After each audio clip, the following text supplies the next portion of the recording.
Hello everyone, last వ్లాగ్లో అరుణాచలం వెళ్ళానని పెట్టాను కదండి. అరుణాచలం దర్శనం అయిపోయిన తర్వాత అక్కడ ట్రావెల్స్ మాట్లాడుకుని తమిళనాడులో కొన్ని ఫేమస్ టెంపుల్స్ విజిట్ చేసామన్నమాట. అందులో ఒకటి తంజావూర్ అనమాట. తంజావూర్ 250 ఎకర్స్లో కట్టిన ఒక బ్యూటిఫుల్ టెంపుల్. ఎంత పెద్దదో, ఆ ఆర్కిటెక్చర్ అయితే సూపర్ ఉందండి. మన రాజరాజ చోళ గారు కట్టించిన ఈ టెంపుల్ చూస్తే వా అనాల్సిందే.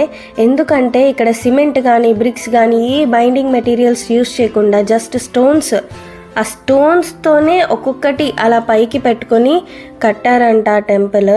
ఆ గోపురం హైట్ కూడా 216 అడుగులు ఉందండి. అండ్ ఈ నందీశ్వరుడు ఎంత బాగున్నాడో, చాలా చాలా పెద్దది నందీశ్వరుడు కూడా. అండ్ లోపల శివలింగం మనకి 13 అడుగులు ఒక్క శిలతో తయారు చేసిన శివలింగం ఉంటుందండి.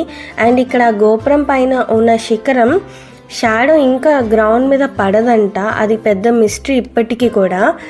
వ్యూ కూడా ఎంత బాగుందో, వన్ డే మొత్తం సరిపోదు ఈ టెంపుల్ చూడాలంటే. అంత బాగుంది బృహదేశ్వర స్వామి టెంపుల్.